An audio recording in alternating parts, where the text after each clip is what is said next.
నమస్కారం శ్రీ ఆచార్య అనంతకృష్ణ స్వామి గారు. నమస్కారం అండి. నిజంగా అంటే మన ఆలోచనల్ని ఫస్ట్ మనం ఈ జనరేషన్లోనే మారిస్తే నెక్స్ట్ జనరేషన్కి అది కోటీశ్వరులు అవుతారు, అందరు సంపన్నవంతులు అవుతారు. అవును. అది మన చేతిలోనే ఉంది. ఇప్పుడే మీరు ఇంకా అలాగే ఆలోచిస్తూ కూర్చుంటే ఇక ఇంకా వచ్చే వంశం మీ పిల్లలు కూడా అలాగే ఉంటారు.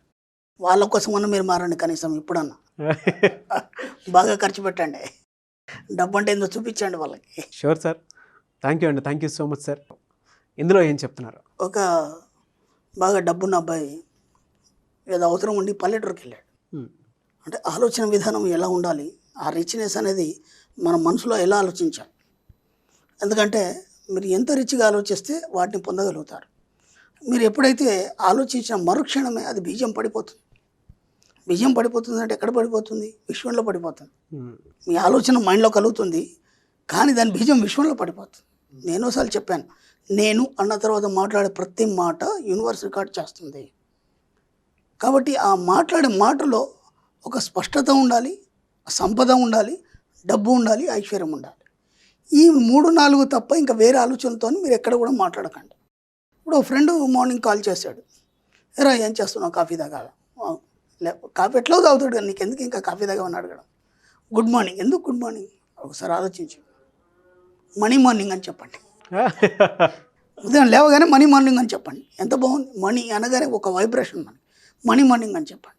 ఆ తర్వాత ఈరోజు ఎక్కడ వెళ్తున్నావు, నీ బిజినెస్ చేయడానికి ఎక్కడెక్కడ వెళ్తున్నావు, అంటే అవుట్స్కట్ వెళ్తున్నావా, లోకల్లో ఉంటున్నావా, ఎంతమందిని కలుస్తున్నావు, ఎలా జరిగింది ఫంక్షన్, బాగా జరిగిందా నిన్న ఫంక్షన్, ఎలా జరిగితే నీకెందుకు, ఏమన్నా మీనింగ్ ఉందా దాంట్లో, ఎలా ఎంజాయ్ చేశారు పార్టీ, నీకెందుకు అవన్నీ పనికి రాని విషయాలు అక్కడ కూడా మాట్లాడకండి. అంటే మీరు ఆలోచన విధానం లేవగానే ఏదైతే మీరు మాట్లాడతారో అది ఎమ్మటి గ్రాస్పింగ్ పవర్లాగా తీసుకొని ఉంటుంది మైండ్.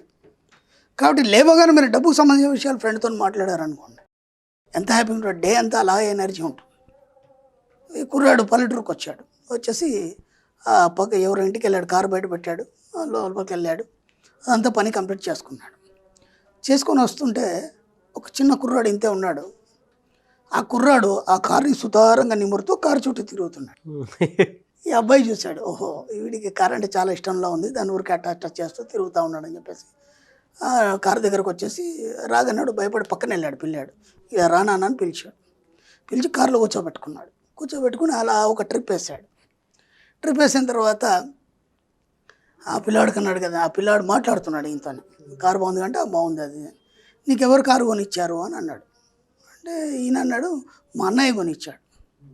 ఓ చాలా సంతోషం, మీ అన్నయ్య చాలా మంచివాడు కదా, చాలా మంచివాడు, నాకు కారు కొనిచ్చాడు, ఏదో కబుర్లు చెప్పుకున్నారు. ఒక ట్రిప్ అయిన తర్వాత బాబుని దింపేస్తూ అన్నాడు, నీకు ఈ కారు అంటే చాలా ఇష్టం కదా, నువ్వేం కావాలనుకుంటున్నావు, ఇలాంటి కారు కొనుక్కోవాలనుకుంటున్నావు కదా అని ఈ పిల్లాడికి అడిగాడు. ఆ పిల్లాడు ఇలా చూసి, నేను మీ అన్నయ్య కావాలనుకుంటున్నాను. విన్నారా? అవును. ఎంత గొప్ప ఆలోచన అండి, ఎంత చిన్న కుర్రాడు. నీ కారు అనుకోవాలని ఉంది కదా, నీ కారు అంటే ఇష్టం కదా, ఇవన్నీ అంటే ఒకటే మాట అన్నాడు, నాకు మీ అన్నయ్య కావాలని. ఎంత చిన్న కుర్రాడు, ఈ ఆలోచన ఎలా ఉంది. మా గ్రూప్లో ఎవరో పెట్టారు, వాళ్ళకి మరి కృతజ్ఞతలు అండి ఇది పెట్టినందుకు. అంటే ఆలోచన విధానం అనేది ఎలా ఉండాలి చిన్నప్పటి నుంచే. మన పిల్లలు ఉన్నారు, వాడు వస్తాడు, నాన్న నాకు డబ్బులు దేనికి, దానికి వెళ్ళిపో అంతే, క్రికెట్ ఆడుకోవడానికో దేనికో. ఏనాడన్నా డబ్బు గురించి పిల్లల్ని ఆలోచించే రకంగా మీరు మార్చారా? కనీసం ఏ రోజున ఒక 10 నిమిషాలు కూర్చోబెట్టి పిల్లలకి డబ్బు గురించి చెప్పారా? చెప్పలేదు. ఒక నోటు మీద గవర్నర్ది సంతకం ఉంటుంది. ఏ సంవత్సరంలో ఏ గవర్నర్ మారాడు, ఎందుకంటే ఒకే సంతకం ఉండదు, ఎప్పుడు గవర్నర్ ఒక్కొక్కటి మారుతూ ఉంటుంది. ఎప్పుడన్నా గమనించారా మీరు? ఒక రిజర్వ్ బ్యాంక్ గవర్నర్ అంటే తను ఎలా సెలెక్ట్ చేస్తారు, ఎందుకు ఆయన సంతకం ఉండాలి? ఎంతో గొప్ప వాళ్ళు రాష్ట్రపతి వీళ్ళందరూ ఉన్నారు, వాళ్ళ సంతకాలు ఎందుకు ఉండవు? మరి రిజర్వ్ బ్యాంక్ గవర్నర్ సంతకమే ఎందుకు ఉండాలి దాని మీద? అంటే ఆయన దాన్ని ధృవీకరిస్తున్నాడు. అవును, ఆ పేరు వేరేలా ఉంటాడు. అంటే ఇది నేను ప్రభుత్వం ద్వారా నేను ధృవీకరిస్తున్నానని చెప్పి సంతకం పెట్టడం అనమాట. ఇదేమన్నా తెలుసా మనకు ఎప్పుడన్నా? డబ్బులు వచ్చాయా, తీసుకెళ్ళామా, ఖర్చు పెట్టామా, అయిపోయింది అంతే. కానీ ఏనాడు మీ పిల్లలకు నేర్పుతారు మీరు? అంత చిన్న కుర్రాడికి ఎంత గొప్ప ఆలోచన ఉంది. వాడు కారు కొనుక్కోవాలనుకోవడం లేదు, వాళ్ళ అన్నలాగా నేను కావాలనుకుంటున్నాను అంటే వాడు 10 మంది కార్లు కొనిచ్చేస్తాయి. అంత చిన్న కుర్రాడికి వచ్చిన ఆలోచన మీకు ఎప్పుడు ఎందుకు రాలేదు? అర్థమవుతుందా? కాబట్టి మీ పిల్లల్ని కూర్చోబెట్టండి, ఎప్పుడు ఆడుకొని తిరగని ఏదైనా చేయండి, అది కామన్. అది కానీ నేను ఎన్నోసార్లు చెప్పాను, డబ్బు సంపాదించాలనుకున్నప్పుడు, డబ్బు గురించి ఆలోచించినప్పుడు మీరు ఎప్పుడైనా సరే సమాజానికి భిన్నంగా ఆలోచించండి. మీ యొక్క ఆలోచనలు అందరికంటే భిన్నంగా ఉన్నప్పుడు మాత్రం మీరు గొప్పవాళ్ళు అవుతారు. గొప్ప గొప్ప మేధావులు కానీ ఎవరైనా సరే వాళ్ళందరూ కూడా ఏమైనా సమాజానికి భిన్నంగా ఆలోచించారు. అందుకే వాళ్ళు అంత గొప్పవాళ్ళు అయ్యారు, అంత గొప్ప సైంటిస్ట్ అయ్యారు. ఇప్పుడు థామస్ ఆల్వా ఎడిసన్ ఉన్నాడు. అందరిలా దీపం పెట్టుకుని కూర్చుంటే లైట్ గురించి ఎందుకు ఆలోచిస్తాడు ఆయన? బల్బు గురించి ఎందుకు ఆలోచిస్తాడు? ఒకసారి ఆలోచించండి. భిన్నంగా ఆలోచించాడా లేదా? ఇది దీపం కాకుండా ఇంతకంటే ఎక్కువ వెలుతురు ఉండాలి, బాగుండాలి. 999 సార్లు ప్రయోగాలు చేస్తాడు, ఫెయిల్ అయింది. ఎందుకు? ఆ పిగ్మెంట్ పడిపోతుంది. అప్పుడు పిగ్మెంట్ మార్చాడు ఆయన. మార్చిన తర్వాత ఒకసారి వెలిగింది అది. ఈరోజు ప్రపంచం మొత్తం ఒక వెలుగుని ఇచ్చాడు ఆయన. అలా ఆయన దాదాపు గ్రామఫోన్ రికార్డు కానీ, అట్లా బోలెడు చెవిటి మిషన్ కానీ, ఇలా 200 చిల్లర ఆవిష్కరణలు చేస్తాడు ఆయన. ఆయన చదువుకుంది 5వ తరగతి ఏమో చదువుకున్నాడు. చెవులు పోయినాయి ఆయనకి, అన్నీ పోయినాయి. ఏమీ మనలాగా కామన్ మెన్ లాగా లేకుండా డిఫరెంట్గా ఉన్నాడు ఆయన. అలాంటి వ్యక్తి ఈరోజు ఇన్ని గనం కనిపెట్టాడంటే ఎలా సాధ్యమవుతుంది? కాబట్టి మీ ఆలోచనలు ఎప్పుడు భిన్నంగా ఉండాలి, సమాజానికి భిన్నంగా ఉండాలి. ఎవరితోనూ కూడా మీరు కలవద్దు. ఎందుకు? డబ్బు సంపద కావాలన్నప్పుడు డబ్బు సంపద అనేది భిన్నమైన ఆలోచన. అందరిలా బతికేస్తామైతే అది బతికే అని చెప్పాను నేను. జీతం కావాలనుకున్నప్పుడు అది డిఫరెంట్ కదా. కాబట్టి మీరు డిఫరెంట్గా ఆలోచించాలి. ఆ డిఫరెంట్గా ఎలా ఆలోచించాలి? ఉన్నతంగా ఉండాలి, డబ్బు గురించి ఆలోచించాలి. అప్పుడు సమాజానికి భిన్నంగా ఆలోచించినప్పుడు అది వస్తుంది. ఎన్నోసార్లు చెప్పాను, కోటీశ్వర్ల యాటిట్యూడ్ ఎలా ఉంటుంది? వాళ్ళు కామన్గా అందరితో కలవరండి. ఎన్నోసార్లు చెప్పాను, కామన్గా అందరితో కలవరు. ఒక మీటింగ్లో తప్ప మామూలు విషయం, మామూలు టైంలో వాళ్ళు అందరితో కలవరు. వాళ్ళంతా సెపరేట్గా మ్యాక్సిమం ఒంటరిగానే ఉంటారు. వాళ్ళ ఆలోచనలు ఎప్పుడు కూడా ఎంత వీలైతే అంత మనీ స్ప్రెడ్ చేయాలి, ఎలా బిజినెస్ చేయాలి, ఎంత మనం ఎంప్లాయ్మెంట్ ఇవ్వాలి, ఇవే ఆలోచనలు వాళ్ళే. మీలాగా పొద్దున్న లేసామా, తిన్నామా, పడుకున్నామా, డ్యూటీకి పోయి వచ్చామా, అలా కామన్ మ్యాన్గా ఆలోచిస్తే వాళ్ళు ఆ స్థాయిలో ఎందుకుంటారు? కాబట్టి ఆ చిన్న పిల్లాడికి కలిగినటువంటి ఆలోచన ఏదైతుందో ఆలోచన మీరందరూ కూడా కలిగి ఉండండి. ఎంత వీలైతే అంత మనం ఏదో ఇది కాదు కానీ మనమే అందరికి ఇవ్వాలన్నీ, మనమే అందరికి ఎంప్లాయ్మెంట్ ఇవ్వాలి, మనమే అన్నీ చేయాలి.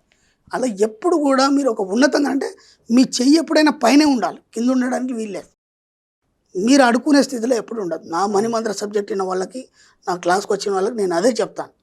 మీరు ఎవరి చేయి కింద చేయి చాచే అవసరం లేదు, మీ చెయ్యే పైన ఉండాలి. ఉండాలంటే మీ యొక్క ఆలోచనలు భిన్నంగా ఉండాలి. భిన్నంగా ఉన్నప్పుడు మాత్రం మీరు అన్నీ సాధిస్తారు. సమాజానికి భిన్నంగా ఉండండి. ప్రతిదీ మీ యొక్క ఆలోచనల ద్వారా, మీ యొక్క దారిలో మీరు ఎలా ముందుకు పోతారని ఆలోచించండి. ఇంకా సమాజానికి ఇటు పెట్టి ఏం పట్టించుకోండి. వాటి పట్ల కేవలం బాధ్యత వహించండి. ఆ పిల్లాన్ని దృష్టిలో పెట్టుకోండి. ఈ స్టోరీని పదే పదే పదే పదే వినండి. అప్పుడు కానీ మీలో మార్పు రాదు. ఖచ్చితంగా మీరు ఉన్నత స్థాయికి వెళ్తారు. సార్, ఇన్ని పాజిటివ్ విషయాలు మాట్లాడతారు కదా, ఎంత వర్క్ చేస్తుంటారు సార్ అసలు? అంటే అనర్గళంగా మాట్లాడుతూ ఉంటారు కదా. అది నేను చెప్తున్నాను కదండి, మ్యాక్సిమం నైట్ అంతా నిద్రపోండు, నాకు అదే పని ఉంటుంది, ఇంకేం ఉండదు. ఇప్పుడు చాలా పనులు ఉన్నాయి. ఇప్పుడు లేడీస్ క్లాసు సబ్జెక్ట్ రెడీ అవుతుంది, దాని డేట్ కూడా నేను డిక్లేర్ చేస్తాను. నెక్స్ట్ వీడియోలో అట్లా డిక్లేర్ చేస్తాను. అలాగే మళ్ళీ బిజినెస్ క్లాస్, అది సబ్జెక్టు. దాంతోపాటు నేను ఆర్టికల్స్ రాయాలి. ఇప్పుడు మణిమంత్ర 1 వచ్చింది సిరీస్, మణిమంత్ర 2 కూడా రాయాలి. ఇప్పుడు ఇప్పటి నుంచి స్టార్ట్ చేస్తే మన ఇయర్ ఎండింగ్లో అయిపోద్ది. మణిమంత్ర 2 సిరీస్ కూడా రిలీజ్ చేయాలి. దాంతోపాటు చిట్టి తంత్రాలు, ఆ బుక్ కూడా రిలీజ్ చేయాలి. దానికోసం చాలామంది వెయిట్. అది కాకుండా మళ్ళీ మా స్టూడియో కోసం ఆర్టికల్స్ ఆలోచించాలి, ఏం చెప్పాలి. అప్పుడు మనం ఆలోచించినప్పుడు విశ్వం ఇస్తుంది. మనం ఎన్నోసార్లు అనుకున్నాం, డబ్బు గురించి ఆలోచించినప్పుడు డబ్బు ఇస్తుంది. ఈ సబ్జెక్ట్ గురించి ఆలోచించినప్పుడు ఆ సబ్జెక్ట్ ఇస్తుంది. ఓ డాక్టర్ దాని గురించి పరిశోధన చెప్పినప్పుడు అదే ఇస్తుంది. మీరు ఏది కోరుకుంటే అది ఇస్తుంది. ఎన్నిసార్లు అయినా సరే ఏది కోరుకుంటే అది ఇస్తుంది. కాబట్టి నా ఆలోచన అంత ఇదే, ఎంత వీలైతే అంత సబ్జెక్ట్ ఇవ్వాలి, ఎంత వీలైతే అందరూ వాళ్ళని వాళ్ళు జీవితాన్ని కొత్తగా మార్చుకోవాలి, బాగా డబ్బు సంపాదించాలి. నాకు ఇంకేం పని ఉంది? ఇంకా మైండ్ మంత్రం ఎప్పుడు స్టార్ట్ చేస్తారు? మైండ్ మంత్ర చేద్దాం. మైండ్ మంత్ర కంటే ఇక మైండ్ మంత్ర అనే కంటే మనం ఆ మణిమంత్రనే బెస్ట్. మణిమంత్ర ద్వారా అన్నీ వచ్చిన తర్వాత ఇక మళ్ళీ మైండ్ మంత్రం మళ్ళీ వెనక్కిపోవడం అవుతుంది మనకి. మణిమంత్రకి వెళ్తే మళ్ళీ మైండ్ అంతా మనం సెట్ చేసుకోవాలి. ఇప్పుడు ఆల్రెడీ సెట్ అయి ఉన్నారు మనకి, మళ్ళీ అది కొత్తగా అనిపిస్తుంది. అప్పుడేమనిపిస్తుంది అంటే దీనికి దానికి డైలమాలో కన్ఫ్యూజ్ అవుతారు వాళ్ళు. అందుకని మణిమంత్రం ఒకటి సరిపోతుంది. మణిమంత్ర బుక్తోనే నేను మైండ్ మంత్రం కూడా ఆర్టికల్స్ ఫ్రీగా ఇచ్చాను. దాంతోపాటు అవి చదువుకుంటే సరిపోతుంది, జస్ట్ ఐడియా కోసం. మైండ్ మంత్రం లేకపోతే మళ్ళీ కన్ఫ్యూజ్ అవుతారు, మళ్ళీ మొదటికి వెళ్ళాలి వీళ్ళు. ఇప్పుడు ఒక స్థాయికి వచ్చేసారు, ఒక మధ్య దాటి దాదాపు 75% వచ్చారు మనీ డబ్బు సంపద విషయంలో. మళ్ళీ మైండ్ మంత్రకి వెళ్ళేసరికి మళ్ళీ 0 అయిపోతారు. కాబట్టి నేను కొన్ని మీకు అవగాహన కోసం మైండ్ మంత్రాన్ని కూడా ఇంక్లూడ్ చేశాను ఆ బుక్లో. జస్ట్ అవగాహన కోసం చదువుకోండి. మణి మంత్రాన్ని కంటిన్యూ చేద్దాం. ఎందుకంటే ఇక అది మళ్ళీ ఆగొద్దు, వెనక్కి పోవద్దు, ఇంకా ముందుకే పోవాలి. Sure sir. థ్యాంక్ యూ అండి. Thank you so much Shri Acharya Anantakrishna Swami గారు.